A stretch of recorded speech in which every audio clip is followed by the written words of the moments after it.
Hello everyone. In this video, we will going to see the syllabus topic 3.5.2 calibrated machine test. Okay, calibrated म्हणजे अगोदरच taste केलेले जे machines आहेत direct test on DC machine. ठीक आहे, calibrated machine test किंवा direct test on DC machines. ठीक आहे. Figure 3.5.4 circuit diagram for calibrated machine test. इकडे मोटरचे अरेंजमेंट आहे आणि इकडे जनरेटरचे अरेंजमेंट आहे. दोन्ही एकमेकाला मेकॅनिकली कपल्ड केलेले आहेत. ओके, त्यासोबत पाहू शकता मेजरिंग जे मीटर्स आहेत, व्होल्टमीटर्स असतील, ॲमीटर्स असतील किंवा स्टार्टर असेल, ते मोटरच्या साईडला कनेक्टेड आहेत. तसेच ॲमीटर किंवा व्होल्टमीटर आणि लोड हे सुद्धा जनरेटर साईडला कनेक्टेड आहेत. ओके, फील्ड रेग्युलेटर दिसतोय आपल्याला दोन्हीकडे, मोटर आणि जनरेटर साईडला. ही अरेंजमेंट आहे कॅलिब्रेटेड मशीन टेस्टसाठी. तर पहा, this is the direct method of testing. ही एक डायरेक्ट मेथड आहे टेस्टिंगची. If one machine say a generator which is tested previously and whose test data is available. ठीक आहे, अगोदरपासूनच जनरेटर म्हणजेच पूर्वीच जनरेटर काय केलेलं आहे, टेस्ट केलेला आहे आणि त्याचा जो टेस्ट डाटा जो आहे तो अवेलेबल आहे. Such as efficiency at no load, म्हणजे त्याची कार्यक्षमता लोड नसताना, intermittent load and full load. Okay, म्हणजेच नो लोड नसताना, इंटरमिटंट लोड म्हणजे मध्य लोड असताना, अँड फुल लोड असताना. ओके, त्याच्या ज्या इफिशियन्सीचा जो डाटा आहे तो ऑलरेडी अवेलेबल आहे. This generator is mechanically connected to the DC motor to be tested. Okay, जी DC मोटरला आपण टेस्ट करायची आहे डायरेक्ट टेस्ट, त्या DC मोटरला हा जनरेटर मेकॅनिकली कपल्ड केलेला आहे. And electrical load such as lamp bank is connected to the generator. आणि इलेक्ट्रिकलचा जो लोड आहे, लोड बँक, तो इथे कनेक्ट केलेला आहे जनरेटर साईडला. The arrangement for this test is shown in figure 3.5.3. Okay, first of all the motor is started with the rated voltage. पहिल्यांदा मोटर ही स्टार्ट केली जाते सर्वप्रथम रेटेड व्होल्टेजला विथ द हेल्प ऑफ स्टार्टरच्या मदतीने. The load on the generator is kept off. हा जो लोड आहे इलेक्ट्रिकलचा तो ऑफ ठेवला जातो आणि सर्वप्रथम स्टार्टरच्या मदतीने मोटर स्टार्ट केली जाते. The speed of the motor is adjusted with the help of field regulator RF. Okay, मोटरचा जो स्पीड आहे तो फील्ड रेग्युलेटरच्या मदतीने ॲडजस्ट केला जातो. Then the generator is gradually loaded. आणि मग जनरेटर हा हळूवारपणे लोड दिला जातो with reference to the test data already available, जो की म्हणजे ऑलरेडी अवेलेबल असलेल्या डाटानुसार the ammeter voltmeter readings on a respective sides are noted. Okay, प्रत्येकी जे ॲमीटर व्होल्टमीटर कनेक्ट केलेले आहेत त्यांचे रिडिंग्स इथे नोट डाऊन केले जातात. ओके, इथे पाहू शकता observation table, serial number, generator side, VG generator voltage, IG generator current या इथे कॉलममध्ये नोट डाऊन करायचे आहेत. मोटर साईड VM म्हणजेच मोटर व्होल्टेज, IM म्हणजेच मोटर करंट ह्या कॉलममध्ये नोट डाऊन करायचे आहेत. Calculations output of generator. आता जनरेटरचा जो आउटपुट आहे तो VG इंटू IG म्हणजे जनरेटर व्होल्टेज गुणिले जनरेटर करंट हा जनरेटरचा आउटपुट असेल. जनरेटर इनपुट, जनरेटरला इनपुट काय आहे, generator output divided bye generator efficiency. Okay, आता जनरेटर आउटपुट जर आपण इथे फाइंड आउट केला VG इंटू IGच्या स्वरूपात, मग जनरेटर इफिशियन्सी कशी कॅल्क्युलेट करणार, तर जनरेटर इफिशियन्सी म्हणजे generator output divided bye generator input असतो गुणिले 100 असतो. ठीक आहे, आता जनरेटर इनपुटच माहीत नाही आहे त्यामुळे जनरेटर इफिशियन्सी माहीत होणार नाही, किंवा जनरेटरची कार्यक्षमता इफिशियन्सी माहीत नसल्यामुळे जनरेटर इनपुट माहीत होणार नाही. ओके, तर दोन्हीपैकी एक व्हॅल्यू सर्वप्रथम आपल्याला कॅल्क्युलेट करावे लागेल. जनरेटर इनपुट काय असेल, जो की मोटरचा आउटपुट असेल. मग मोटरचा इनपुट काय आहे, equals to VM into IM, motor voltage into motor current. Motor efficiency दिलेली आहे, motor output divided by motor input into 100. Similarly the generator can also be tested if the test result data of motor is available. अशा पद्धतीने आपण जर का मोटरचा taste data available असेल तर जनरेटरला सुद्धा आपण टेस्ट करू शकतो. ओके, ह्या पद्धतीची कॅलिब्रेटेड मशीन टेस्ट आपण करतो.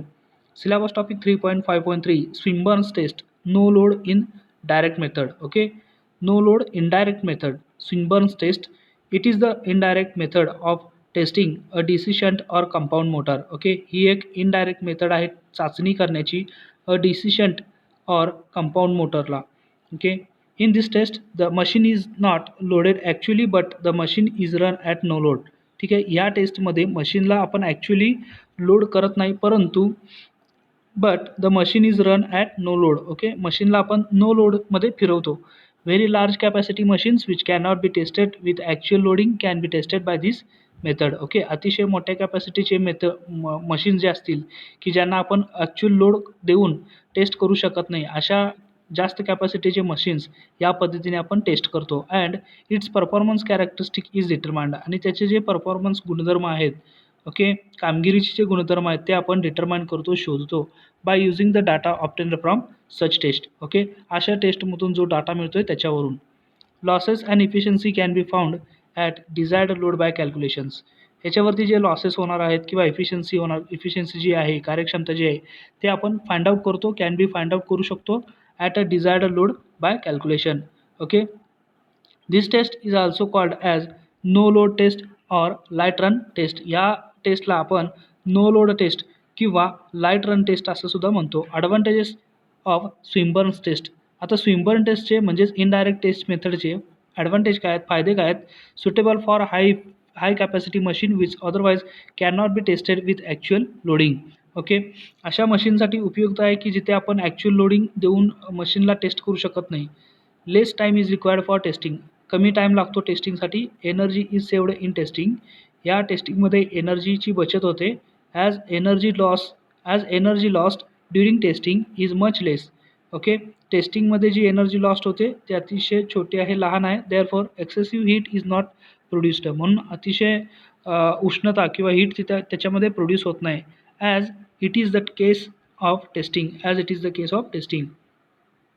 फिफ्थ ॲडव्हान्टेज आहे losses and efficiency can be computed for any load condition. Okay, losses आणि इफिशियन्सी, कार्यक्षमता आपण कॉम्प्यूट करू शकतो कोणत्याही लोड कंडिशनसाठी. ठीक आहे. सिक्स्थ ॲडव्हान्टेज आहे shunt and compound machine can be tested. याच्यामध्ये shunt motor and compound machine जे आहे ती टेस्ट करू शकतो. Disadvantages of Swinburne's test. याचे काही तोटे पण आहेत, डिसॲडव्हान्टेज पण आहेत स्विमबर्न टेस्टचे. As machine is not loaded to its full load condition, its temperature rise cannot be known. Okay, जर का मशीनला जोपर्यंत आपण फुल लोडमध्ये देत नाही तोपर्यंत त्याचा टेम्परेचर राईज जो आहे ती स्थिती आपण माहीत करून घेऊ शकत नाही. हा तोटा आहे. ओके, ठीक आहे. Commutation difficulties cannot be studied. जे बंद पडण्याच्या ज्या डिफिकल्टीज आहेत, अडथळे आहेत, ते सुद्धा आपण याच्यामध्ये स्टडी करू शकत नाही. This test cannot be performed on series machine because at no load the speed of DC series motor is dangerously high which may damage the machinery. Okay, आपण ही टेस्ट DC सिरीज मोटरवरती apply करू शकत नाही, कारण का without load म्हणजे load नसताना DC सिरीज मोटरचा जो स्पीड आहे तो अतिशय धोकादायक आहे मशीनला मेकॅनिकली डॅमेज करण्यासाठी. ओके, हे फायदे आणि हे तोटे आहेत स्विमबर्न्स टेस्टचे, किंवा स्विमबर्न टेस्ट म्हणजेच काय, नो लोड इनडायरेक्ट मेथड. त्याचबरोबर अजून 2 तोटे आहेत. इथे पहा, no account is taken of armature reaction which affects the iron losses. Okay, आर्मेचरची जी प्रतिक्रिया आहे, आर्मेचरचा जो रिॲक्शन आहे जो की तो आयर्न लॉसला कारणी ठरतो, म्हणजे आयर्न लॉस करतो तो, तर त्याचा अकाउंट जो आहे, त्याची जी देखरेख आहे ती इथे घेतली जात नाही आहे. The results so obtained are not correct but are approximate. या टेस्टवरून जे रिझल्ट्स मिळतात ते ॲक्युरेट नाही आहेत, परंतु अप्रॉक्सिमेट आहेत, जवळपास आहेत. How to perform Swinburne's test, that is no load test or light run test. आता स्विमबर्न टेस्ट कशा पद्धतीने परफॉर्म करायचे आहे पहा. कनेक्शन डायग्राम दिलेले आहेत, जसं की DC सप्लाय ते कनेक्ट आहे ICTPद्वारा. त्याचबरोबर व्होल्टेज, ॲमीटर आणि एक स्विच दिलेला आहे. ॲमीटरला बायपास असलेला एक स्विच यस दिलेला आहे. स्टार्टर आहे, लाईन, आर्मेचर, फील्ड. आर्मेचरच्या ठिकाणी आर्मेचर कनेक्ट केलेला आहे. फील्डच्या ठिकाणी आपण रेग्युलेटर फील्ड वापरलेला आहे, किंवा फील्ड रेजिस्टर, किंवा फील्ड रिओस्टॅट आपण सुद्धा असं त्याला म्हणतो. ओके, आणि हा फील्ड वाइंडिंग आहे. ओके, फील्ड वाइंडिंगच्या सिरीजमध्ये इथे एक ॲमीटर कनेक्ट केलेला आहे फील्ड करंट मोजण्यासाठी. Figure 3.5.5 circuit diagram of Swinburne's test. Procedure पहा, प्रक्रिया कशा आहे. Step 1, connect the appropriate range of meters with the proper polarities as shown in figure 3.5.5. योग्य त्या रेंजचे मीटर्स हे योग्य त्या पोलॅरिटीनं कनेक्ट करायचे आहेत. To protect the ammeter from initial large current, switch S is firstly in the closed position. Okay, ह्या ॲमीटरला protect करण्यासाठी, म्हणजेच जो आपण लाईनच्या साईडला जो ॲमीटर जोडलेला आहे त्याला लार्ज करंटपासून प्रोटेक्ट करण्यासाठी एक स्विच एस ऑलरेडी जो की तो क्लोज्ड असायला पाहिजे. Okay. Switch on the supply switch on करा. Third step. Fourth step, open the switch S of ammeter. Okay. त्याचबरोबर फोर्थ स्टेज आहे स्विच एस ओपन करायचा आहे ॲमीटरचा. Adjust the speed to its rated value by rheostat R H in the field circuit and keep it constant. Okay. Field सर्किटमधला rheostat adjust करून speed adjust करून घ्यायचे. Step number 6, measure and tabulate all the readings in the observation table as follows. Okay. Measure करायचे आहेत सर्व मीटरचे readings major करायचे आहेत आणि टेबलमध्ये टॅब्युलेट करायचे आहेत. ओके. अशा पद्धतीने स्विम्बर्न्स टेस्ट आपण परफॉर्म करायचे आहेत. या प्रोसिजर्स दिलेल्या आहेत. इकडे पहा syllabus topic 3.5.4 back to back test, regenerative किंवा हॉपकिन्सन्स टेस्ट, पुनरुत्पादित टेस्ट किंवा back to back. Syllabus topic 3.5.4 summer 19 latest एक्झाममध्ये MSBTच्या लेटेस्ट एक्झाममध्ये याच्यावरती प्रश्न विचारला होता. With the help of neat circuit diagram explain back to back test on transformer to determine efficiency and regulation. Okay. ट्रान्सफॉर्मरवरती बॅक टू बॅक टेस्ट विचारलेली आहे. आता पहा, this test is also called as रिजेनरेटिव्ह, पुनरुत्पादित method of testing as second machines output is fed to the input side of the first machine. Okay. दुसऱ्या मशीनचा जो output आहे तो फर्स्ट मशीनच्या इनपुटला फेड करतो and hence saving in power for testing the machines. आणि टेस्टिंगसाठी लागणारी जी पॉवर आहे त्याची इथं बचत केली जाते. Generally for this type of test, सामान्यतः या टेस्टसाठी 2 identical machines are required. 2 same identical मशीन्सची गरज असते. Both machines are mechanically coupled together as well as electrically connected together. दोन्ही मशीन्स यांत्रिकी स्वरूपात एकमेकाला कपल्ड असावेत आणि इलेक्ट्रिकली कनेक्टेड असावेत एकत्र. One machine is started as a motor. एक मशीन याच्यामध्ये मोटरचं काम करेल. It's mechanical output drive second machine as a generator. आणि त्याचा जो मेकॅनिकल आउटपुट आहे तो सेकंड मशीनच्या जनरेटरला ड्राईव्ह करेल. Okay. The electric output of the generator is supplied back. मग सेकंड मशीन म्हणजे जनरेटरचा जो आउटपुट आहे, इलेक्ट्रिकल आउटपुट आहे, तो काय होणार आहे, supplied back to the motor, first मशीनला सप्लायड केला जाईल. If there were no losses, जर का दोन्ही मशीनमध्ये कोणतेही लॉसेस नसतील, देन दिस कॉम्बिनेशन, मग हे कॉम्बिनेशन जे आहे would run without any external power. Okay. मग हे कॉम्बिनेशन कोणत्याही एक्सटर्नल पॉवरशिवाय रन होऊ शकते. परंतु ॲक्च्युअल केसमध्ये बोथ मशीन्स हॅव लॉसेस. दोन्ही मशीनसाठी काय असणार आहेत, लॉसेस आहेत. And hence the power taken from the supply is only to supply this losses. म्हणून जे आपण एक्सटर्नल पॉवर सप्लायकडून सप्लाय घेतो तो या मशीनच्या लॉसेस दूर करण्यासाठी आपण घेतो. अदरवाईज त्याच्या टेस्टिंगसाठी जी पॉवर लागणार आहे ती याच्यातूनच रिजनरेट केली जाते. रिजनरेटिव्ह टेस्ट याला आपण म्हणतो, किंवा पुनरुत्पादित टेस्ट किंवा बॅक टू बॅक टेस्टसुद्धा म्हणतो. ओके. इथे पहा सर्किट डायग्राम. मोटर आहे, जनरेटर आहे, दोन्ही मेकॅनिकली एकमेकाला कपल्ड आहेत आणि इलेक्ट्रिकली सुद्धा कपल्ड आहेत. ठीक आहे. तर आता आपण पाहूया. The 2 identical machines are connected as shown in figure 3.5.6. 2 identical machines connect केलेल्या आहेत फिगर 3.5.6 मध्ये दाखवल्याप्रमाणे. Initially switch S is kept open. Okay. सुरुवातीला स्विच एस हा ओपन ठेवायचा आहे. ठीक आहे. मोटरच्या साईडला ॲमीटर कनेक्ट केलेले, व्होल्टमीटर कनेक्ट केलेले, स्टार्टर आहे. जनरेटर साईडला ॲमीटर आहे आर्मेचरमध्ये आणि फील्डमध्ये एक ॲमीटर आहे. ओके. जो की कनेक्ट केलेला आहे. आणि एक स्विच आणि ॲमीटर आणि मोटर आणि जनरेटरच्या मध्ये एक व्होल्टमीटर एक कनेक्ट केलेला आहे आणि त्याला बायपास करण्यासाठी स्विच एस हा कनेक्ट केलेला आहे. पहा, इनिशियली म्हणजे सुरुवातीला switch S is kept open. सुरुवातीला स्विच एस हा ओपन ठेवायचा आहे. And machine number 1 is started as the motor and its speed is adjusted to its rated speed by the field regulator RF. Okay. सुरुवातीला स्टार्टरच्या मदतीने motor on करायचा आणि त्याचा जो स्पीड आहे तो रेटेड स्पीडपर्यंत न्यायचा आहे बाय व्हॅरियंग फील्ड रेजिस्टर. ओके. किंवा रेग्युलेटर RF, फील्ड रेग्युलेटर आपण ज्याला म्हणतो. तर machine number 2 acts as a generator. मग मशीन नंबर 2 काय होईल, जनरेटर म्हणून ॲक्ट होईल. ड्रायव्हन बाय द मोटर, जो की मोटरद्वारे फिरवला जातो आहे. It's excitation is adjusted. Okay. त्याचा जो एक्सायटेशन आहे, उद्दीपन, एक्सायटेशन म्हणजेच उद्दीपन जो आहे, is adjusted bye it's field regulator in such a way that the voltmeter shows 0 reading. Okay. मग जनरेटरचा जो एक्सायटेशन आहे फील्ड रेग्युलेटरने अशा पद्धतीने ॲडजस्ट करायचा आहे की हा इथला व्होल्टमीटर जो आहे तो 0 पोझिशन 0 रीडिंग दाखवेल तिथपर्यंत. Okay, such a way that the voltmeter shows 0 reading. This shows that voltage generated by, हे असं दाखवतो की व्होल्टेज जनरेट झालेला आहे जनरेटरद्वारा is equal to the supply voltage, जो की सप्लाय व्होल्टेज इतका आहे.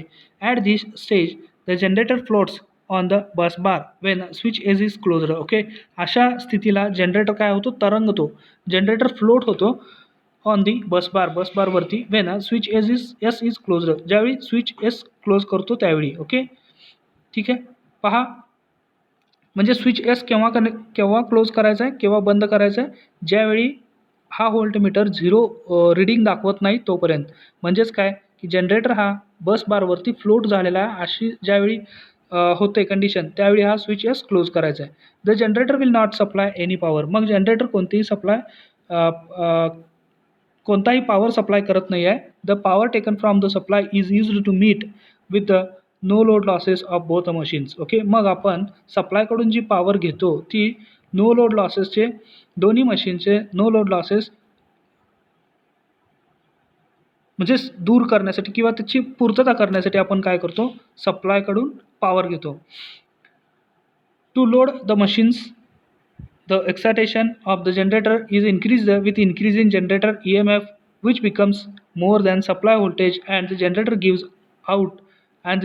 out the current Ig and gets loaded. Okay, to load the machine the excitation of the generator is increased. Machine ला लोड करण्यासाठी जनरेटरचं excitation हे वाढवलं जातं, which increase its generated EMF, जो की तो जनरेटेड EMF हा इन्क्रीज करतो generator, which becomes more than supply voltage, जो की मग तो सप्लाय व्होल्टेजपेक्षा जास्त होतो. And the generator gives out the current, मग जनरेटर हा करंट देतो अँड गेट्स लोडेड, आणि मग त्याला लोड केलं जातं. ठीक आहे. As the generator is loaded, मग जनरेटर लोड झाल्यानंतर the motor is also loaded, मोटरसुद्धा लोड होईल. इट्स स्पीड डिक्रीजेस, मग मोटरचा लोडसुद्धा कमी होईल. The speed can be adjusted to rated speed by its regulator, मग स्पीड ॲडजस्ट केला जातो रेग्युलेटरद्वारा. The motor draws more current, मग मोटर परत मोठा करंट ड्रॉ करेल. Adjusting properly the excitation of both the machines, full load condition of the machine can be adjusted. All the readings are taken, सर्व readings हे घेतले जातात. The losses and efficiencies of the machine can be worked out as follows. Okay, मशीनची जी losses आहेत किंवा कार्यक्षमता जी आहे ती खालील पद्धतीने काम करते.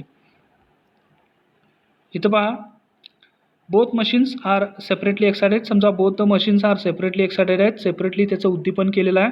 ॲज सीन फ्रॉम द डायग्रामवरून IGF म्हणजेच generator field current IGF, IGA generator armature current जो की उजव्या बाजूला होता. Okay, RGA generator armature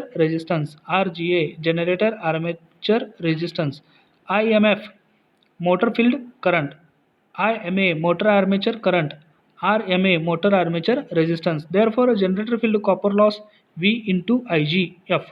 okay, म्हणून जनरेटर फील्डचा जो कॉपर लॉस आहे तो काय असेल, व्होल्टेज गुणिले IGF म्हणजे generator field current, generator armature copper loss. आता पहा, जनरेटर आर्मेचरचा कॉपर लॉस, पूर्वी पाहिला generator फील्डचा copper loss, armature copper loss काय असेल, इक्वल्स टू IGA म्हणजे जनरेटर आर्मेचर करंटचा वर्ग गुणिले RGA म्हणजे जनरेटर आर्मेचरचा रोधक. ठीक आहे. मोटर फील्ड कॉपर लॉस, मोटरच्या बाजूचा फील्डचा कॉपर लॉस.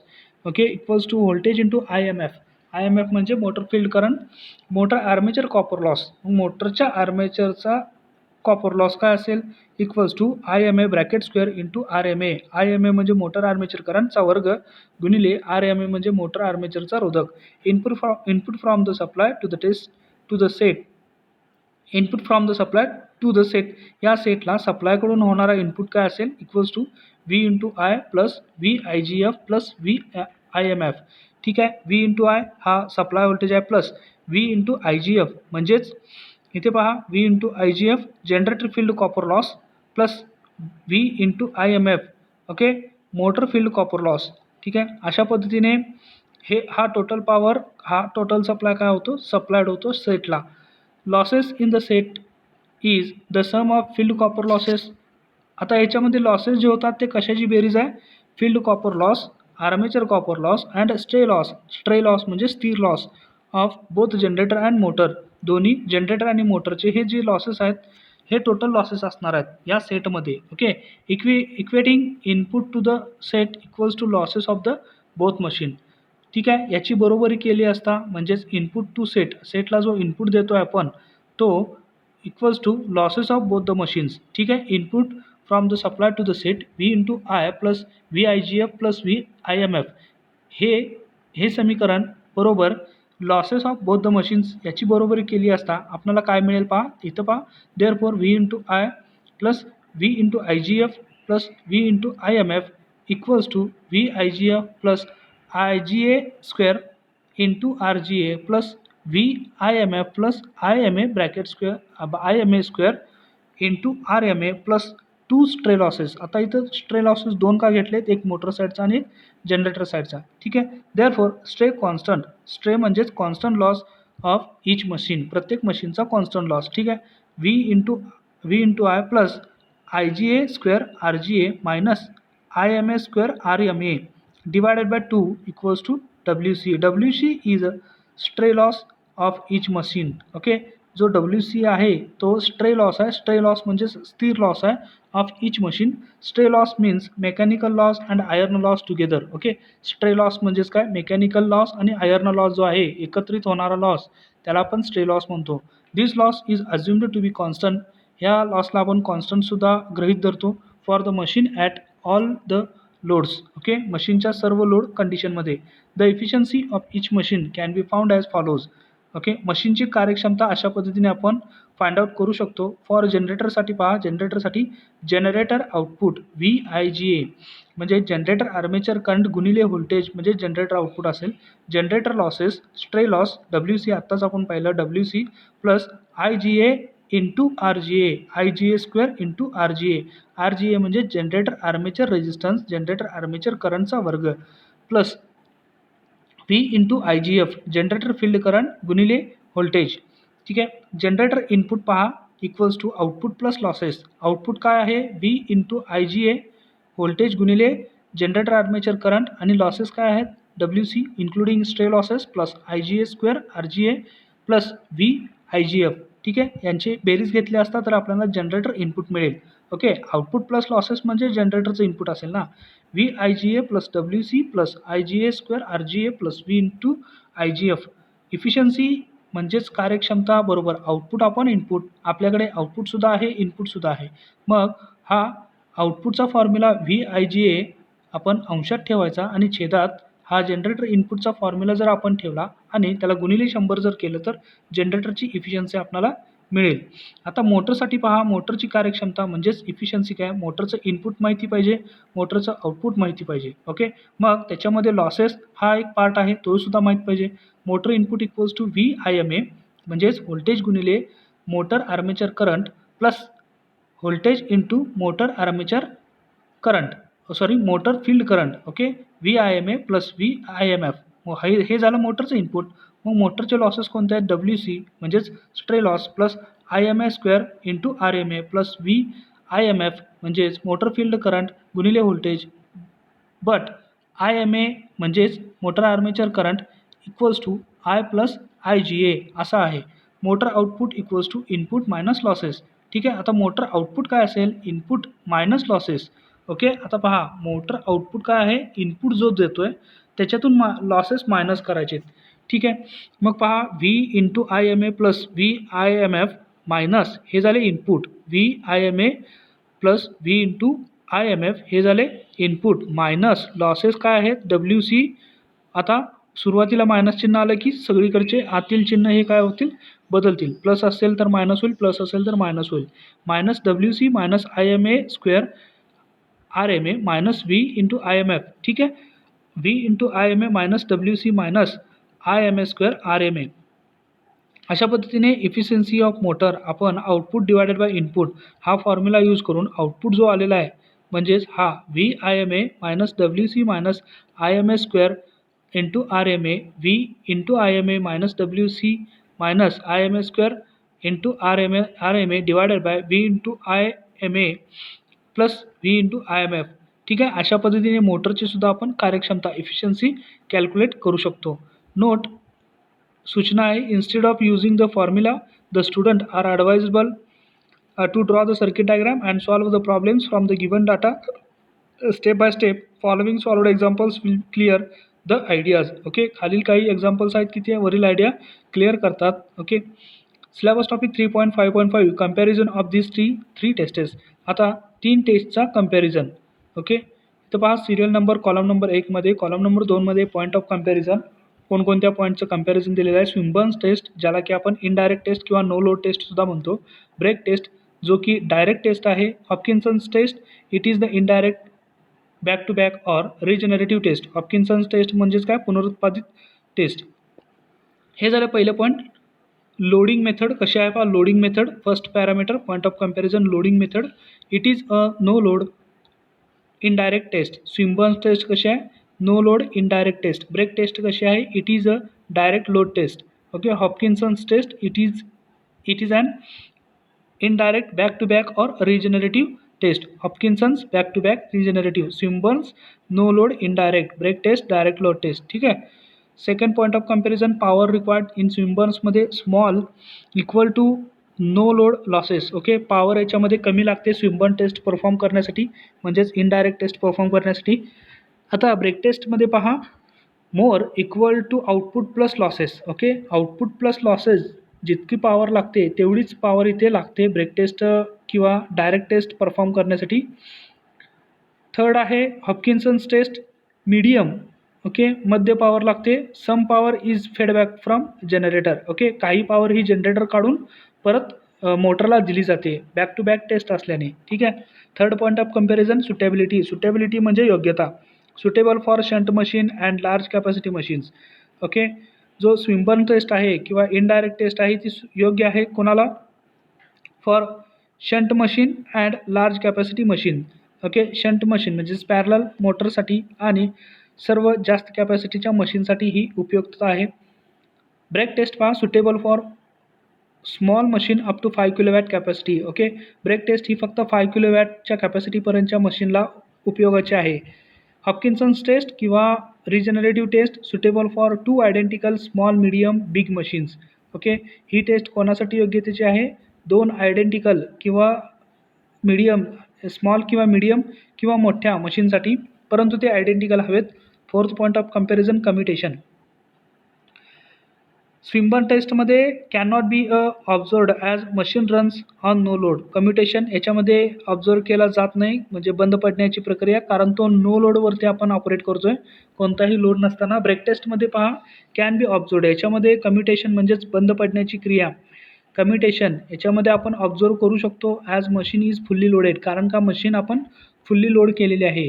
त्याचबरोबर इकडे हॉपकिन्सन्स टेस्टमध्ये किंवा रिजनरेटिव्ह टेस्टमध्ये can be observed as machine carries full load current. Okay, याच्यामध्ये सुद्धा आपण काय करू शकतो, पाहू शकतो. कम्युटेशन म्हणजेच बंद पडण्याची क्रिया, याच्यामध्ये आपण ऑब्झर्व करू शकतो, कारण का carries full load current, machine carries full load current. Okay, fifth number आहे point of comparison, temperature rise. Swinburne टेस्टमध्ये cannot be observed as machine on no load. Machine ही नो लोडमध्ये असल्यामुळे याच्यामध्ये टेम्परेचर राईज आपण ऑब्झर्व करू शकत नाही स्विमबर्न टेस्टमध्ये. ब्रेक टेस्टमध्ये पहा, can be observed as machine is fully loaded. याच्यामध्ये आपण ऑब्झर्व करू शकतो, कारण का मशीन ही फुल्ली लोडेड आहे. त्याचबरोबर हॉपकिन्सन्स टेस्ट किंवा रिजनरेटिव्ह टेस्टमध्ये can be observed as machine carry full current. Okay, याच्यामध्ये सुद्धा आपण ऑब्झर्व करू शकतो टेम्परेचर राईज. कशामुळे, तर तो मशीन फुल करंट कॅरी करतो आहे. हे 5 पॉईंट आहेत. फर्स्ट पॉईंट आहे loading method, power required, suitability, commutation, temperature rise. ठीक आहे. पुन्हा इकडे पहा, sixth point, limitations. Okay, limitations म्हणजे याच्या मर्यादा कुठे आहेत. स्विमबर्न टेस्ट कुठेपर्यंत चालते, suitable for only shunt machine and level compound machine. Okay, ही फक्त टेस्ट आहे स्विमबर्न टेस्ट किंवा स्विमबर्न टेस्ट किंवा इनडायरेक्ट टेस्ट आपण ज्याला म्हणतो, suitable for only shunt machine and level compound machines. ठीक आहे. ब्रेक टेस्ट किंवा डायरेक्ट टेस्ट कशासाठी सुटेबल आहे, suitable for any type of machine, हे त्याची मर्यादा आहेत. Suitable for any type of machine, कोणत्याही मशीनसाठी डायरेक्ट लोडिंग टेस्ट ही सुटेबल आहे. ठीक आहे. त्याचबरोबर हॉपकिन्सन्स टेस्ट किंवा regenerative test, suitable for 2 identical machines, याची मर्यादा आहे, 2 आयडेंटिकल मशीनच हवेत. ठीक आहे. 7th पॉईंट आहे point of comparison accuracy in results. Indirect टेस्टमध्ये रिझल्ट्स आर अप्रॉक्सिमेट्स. रिझल्ट्स हे अप्रॉक्सिमेट असतात. डायरेक्ट टेस्टमध्ये results are most accurate. Okay, results हे ॲक्युरेट आहेत, मोस्ट ॲक्युरेट आहेत. त्याचबरोबर हॉपकिन्सन्स टेस्ट किंवा रिजनरेटिव्ह टेस्टचे रिझल्ट्स आर नियरली ॲक्युरेट, जवळपास सेम असतात. Concept of tolerances. Syllabus topic 3.6 concept of tolerances म्हणजे सहनशीलता किंवा थोडासा बदल. इट इज एक्सपेक्टेड दॅट असं अपेक्षित आहे की the machine shall give a ideal performance 100% efficiency 0% losses. ठीक आहे, मशीनकडून अशी अपेक्षा आहे की तो आयडियल परफॉर्मन्स दिला पाहिजे, त्याची कामगिरी तो आदर्श असला पाहिजे, 100% कार्यक्षमता आणि 0% लॉसेस त्याच्यामध्ये असले पाहिजेस. No load drop, no voltage drop, no excessive temperature rise, ह्यासुद्धा मशीनकडून अपेक्षा आहेत. But this is never possible, परंतु हे कदापि शक्य नाही आहे. बट परमिसिबल व्हेरिएशन म्हणजे परमिसिबल म्हणजे तिथंपर्यंत चालू शकणार आहे. व्हेरिएशन्स म्हणजे फरक किंवा बदल is allowed as per ISI and this variations are called as tolerance. आणि ह्या फरकाला किंवा ह्या बदलाला, परमिसिबल फरकाला आपण टॉलरन्सेस म्हणतो. Unless and otherwise specified. Unless and otherwise specified जोपर्यंत आणि अन्यथा निर्दिष्ट केले जात नाही तोपर्यंत tolerances shall be as per the table given herewith. Okay, in some cases tolerances is specified. काही केसेसमध्ये टॉलरन्सेस स्पेसिफाईड केले जातात, निर्दिष्ट केले जातात. In one direction only, in other direction the tolerance is unimportant and not to be considered. Okay, इथं पाहू शकतो आपण syllabus topic 3.6.1 टॉलरन्सेस as per IS 4722 2001. Summer 19 याच्यावरती प्रश्न होता. Give the values of tolerances for power transformer as per IS 2026-2011. Okay, अशा पद्धतीचे प्रश्न विचारतात. The असेप्टेबल variations. असेप्टेबल म्हणजे स्वीकारणे येण्यासारखे बदल प्लस ऑर मायनस, जे की ते मग प्लसमध्ये असतील किंवा मायनसमध्ये असतील. इन द परफॉर्मन्स कामगिरीमध्ये ऑफ द मशीनच्या फॉर व्हेरियस पॅरामीटर्स वेगवेगळ्या मापदंडासाठी and results as per IS 4722-1968 are called as tolerance. यांना आपण टॉलरन्स म्हणतो. Following table shows the percentage tolerances in various items related to different machines. खालील table आहेत ते पर्सेंटेज टॉलरन्स दिलेले आहेत व्हेरियस ॲटम्समध्ये related to different machines. Okay, वेगवेगळ्या मशीनच्या संबंधित. Table 3.6.1 gives tolerances in case of rotating machine like Motors, generators as per IS 4722-1968. First आहे टॉलरन्स रिगार्डिंग स्पीड्स. स्पीडच्या संबंधित फरक किंवा टॉलरन्स पहा. फर्स्ट आहे आयटम इथे दिलेला आहे DC motor, shunt type or separately excited type. त्याच्यामध्ये temperature assumed as working less than 75 degree centigrade. Load connection full load connection असताना पहा, फुल रेटेड लोड असताना. टॉलरन्सेस पहा, kilowatt per 1000 revolutions ±15% per minute. Okay, म्हणजे speed जो दिलेला आहे RPM जो आहे तो प्रति किलोवॅट 1000 रिव्हॉल्युशन्स पाहिजेत, वेटोळे पाहिजेत. त्याच्यामध्ये ±15% पर मिनिट त्याच्यामध्ये तो फरक असला पाहिजे. तिथंपर्यंत त्याची टॉलरन्सची क्षमता दिलेली आहे. ठीक आहे. सेकंड आहे not less than 0.67 ±10% but below 2.5 ±10%. ठीक आहे. थर्ड दिलेला आहे not less than 2.5 but below 7.5 ±7.5. Fourth आहे 10 अँड अबाव ±5%. इथे पहा सेकंड आयटम आहे DC series motor condition full load and working temperature. त्याच्यामध्ये DC सिरीज मोटरचा स्पीड पहा less than 0.67 ±20%, less than 0.67 but below 2.5 ±15%. Third आहे not less than 2.5 but below 10 ±10%. हे फरक आहे, टॉलरन्सेस दिलेले आहेत. ओके, ज्या त्या आयटमसाठी. आणि फोर्थ आहे 10 अँड अबाव ±7.5%. थर्ड आयटम आहे DC compound motor condition full load and working temperature. DC compound motor असेल तर as shown in DC shunt motor and DC series motor the tolerance is between the above two cases for items first to fourth agreed by supplier and purchases. Okay, fourth number of item आहे, fourth difference आयटमचा आहे three phase induction motor condition full load and working temperature. जर three phase induction motor असेल ज्याची condition आहे full load आहे and working टेम्परेचरला आहे, तर स्पीड काय दिला आहे NS minus NS synchronous speed minus synchronous speed divided by synchronous speed equals to slip tolerance. म्हणजे स्लिप टॉलरन्स इतका तो असला पाहिजे. Limited 20% guaranteed. ओके, 20% पर्यंत मर्यादेपर्यंत तो गॅरंटेड आहे.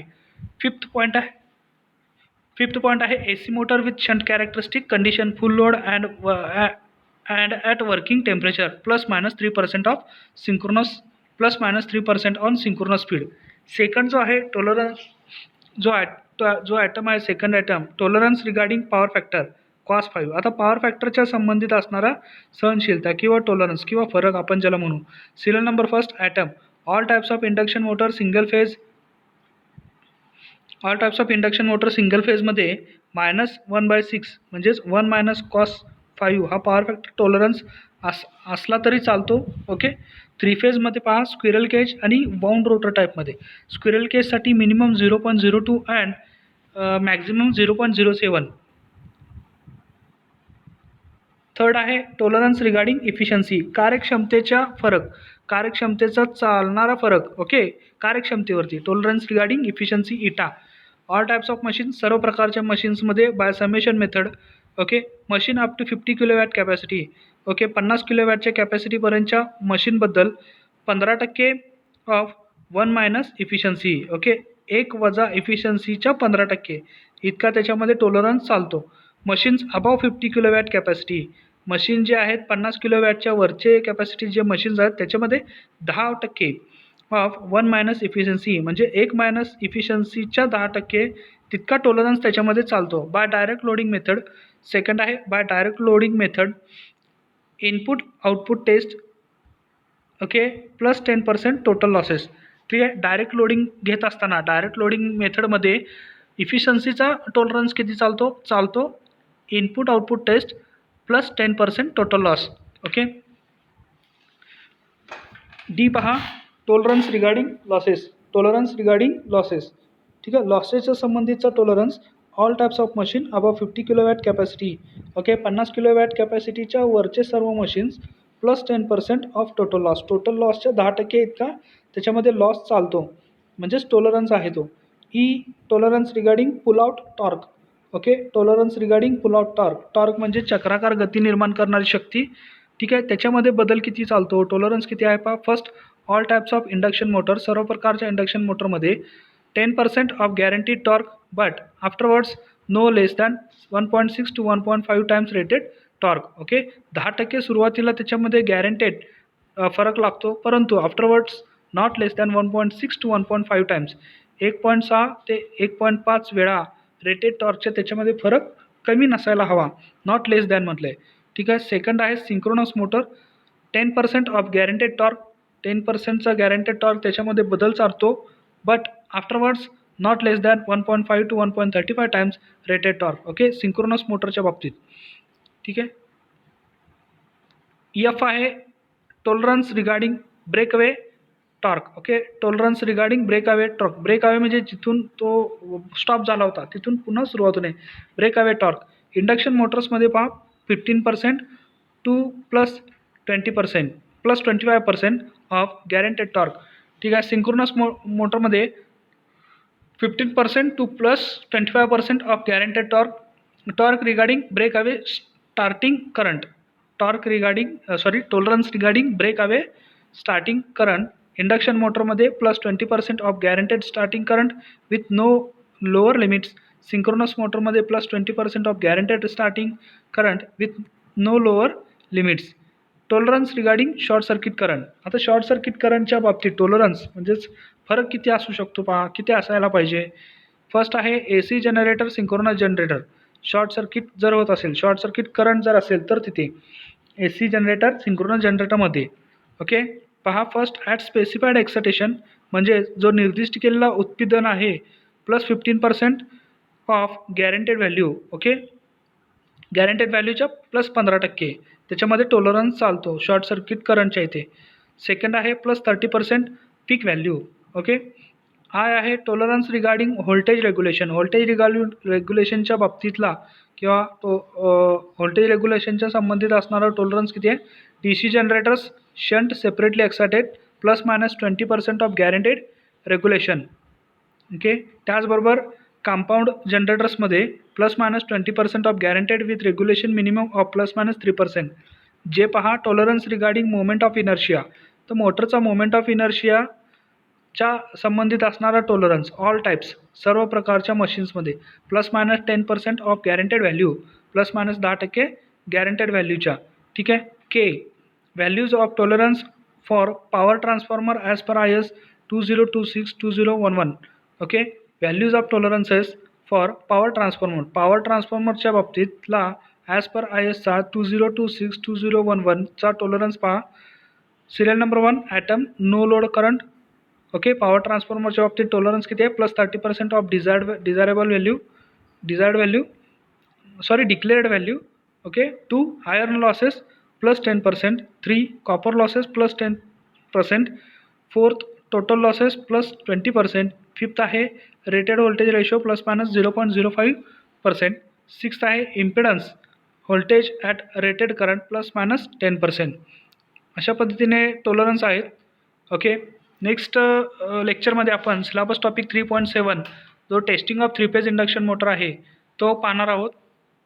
आजच्या व्हिडिओमध्ये आपण कोणकोणत्या गोष्टी पाहिल्या त्या एकदा रिवाईज करूयात. Okay. Syllabus topic 3.5 calibrated machine test किंवा आपण ज्याला म्हणतो direct test on DC machine हा पाहिला डायरेक्ट टेस्ट. ओके. इथे पाहू शकतो आपण त्याचे advantage Swinburne test syllabus topic 3.5.3 Swinburne test किंवा ज्याला आपण इनडायरेक्ट मेथडसुद्धा म्हणतो, नो लोड इनडायरेक्ट मेथडसुद्धा म्हणतो. ठीक आहे. टेस्टिंगचा प्रकार आहे. Advantages of Swinburne test, disadvantage of Swinburne test आपण पाहिले. हाऊ टू परफॉर्म स्विमबर्न टेस्टच्या प्रोसिजरसुद्धा आपण पाहिलेत. Syllabus topic 3.5.4 back to back test regenerative Hopkinson's test ही सुद्धा आपण पाहिली त्याचे प्रोसिजर्स. ओके. त्याच्यामध्ये जे जनरेटर किंवा मोटरचे एफिशियन्सी आहेत त्यासुद्धा आपण पाहिल्यात. Syllabus topic 3.5.5 comparison of this 3 test 3 टेस्टचं कम्पॅरिझन आपण पाहिलं. ओके. इथं पाहू शकतो आपण. फर्स्ट आहे ती स्विमबर्न टेस्ट म्हणजेच नो लोड किंवा इनडायरेक्ट टेस्ट आपण ज्याला म्हणतो. 3 नावं आहेत. एकच ब्रेक टेस्ट. ओके. याला आपण डायरेक्ट लोडिंग टेस्टसुद्धा म्हणतो. हॉपकिन्सन्स टेस्ट ह्याचं दुसरं नाव आहे रिजनरेटिव्ह टेस्ट. ओके. किंवा बॅक टू बॅक टेस्ट आपण सुद्धा यालासुद्धा म्हणतो. ओके. त्याचबरोबर syllabus topic 3.6 concept of tolerances. टॉलरन्सेसची कन्सेप्ट काय आहे? टॉलरन्स म्हणजे काय? ओके. टॉलरन्स म्हणजेच पहा द ॲक्सेप्टेबल व्हेरिएशन्स म्हणजे स्वीकारण्यात येणारे बदल आहेत प्लस किंवा मायनसमध्ये in the performance of the machine मशीनच्या परफॉर्मन्समध्ये किंवा कामगिरीमध्ये for various parameters and results as per IS 4722-1968 are called as tolerances. मग टॉलरन्सेस रिगार्डिंग स्पीड असेल. Okay. Tolerance regarding power factor असेल. टॉलरन्स रिगार्डिंग इफिशियन्सी असेल. Tolerance regarding losses. Tolerance regarding pull out torque. Okay. Break away point. Okay. Break away starting current. त्याचबरोबर short circuit current. Voltage regulation. Tolerance regarding movement of inertia. Values of tolerance for power transformer इत्यादी गोष्टी आपण आजच्या लेक्चरमध्ये पाहिल्यात. Okay. Next लेक्चरला आपण syllabus topic testing of 3 phase induction Motors हे पाहणार आहोत. Okay. So next lecture next व्हिडिओसाठी पाहत राहा. SRG technical and thanks for watching this video.